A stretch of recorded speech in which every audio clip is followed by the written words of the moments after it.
কি গো, তুমি এখনো শুয়ে আছো? ওগো, আমার না ভালো লাগছে না, কিচ্ছু করতে ইচ্ছে হচ্ছে না। সারাদিন তো শুয়েই আছি।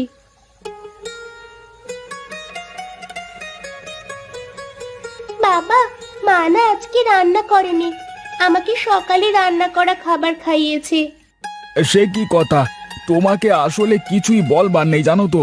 কত করে বলি এসব বিলাসী জীবনযাপন ছাড়ো, দেখবে জীবন কত সুখের হয়। সুস্থ থাকবে তুমি। এই থামো তো তুমি, আমার কিছুই হয়নি।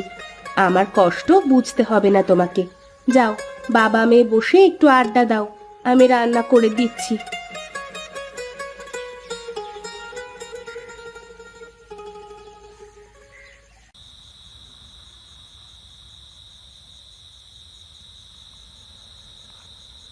আচ্ছা, তুমি আমাকে সব সময় এরকম করে কেন বলো?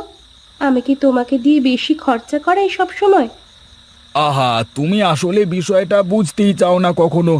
শোনো আমার কথা, মানুষ যদি সুস্থ না থাকে তাহলে তার ধনসম্পদের কোনো মূল্য আছে? না, নেই। শরীর ভালো না থাকলে তো কিছুই করে শান্তি আসবে না। হ্যাঁ, এই জন্যই তো বলছি, এই যে গ্রামে দাদা বৌদিরা থাকে, কই, তারা তো আর আমাদের মতো এত অসুস্থ হয় না।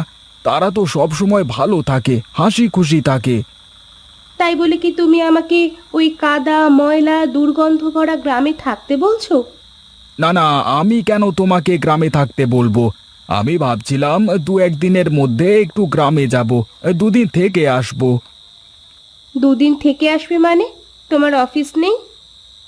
না, গরমের ছুটি পড়েছে। তার উপর শহরে যা গরম, গ্রামে গিয়ে একটু শান্তিতে ঘুরে আসি। তুমি যেতে চাইলে যেতে পারো, দেখবে গ্রামের ওই গরিব বাড়িতে থেকেও কত শান্তি। যাও তুমি, আমি যাব না।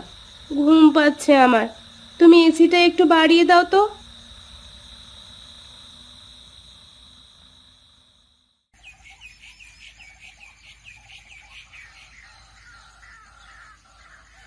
ভালো করে মুরগিগুলোকে খাওয়াও গিন্নি, কালকে মোহন বাড়িতে আসছে।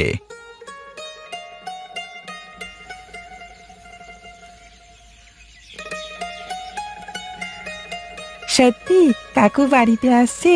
আর কাকিমা চারু ওরাও? হ্যাঁ রে, ওরা সবাই আসছে কালকে গ্রামে ঘুরতে, দুদিন থাকবে।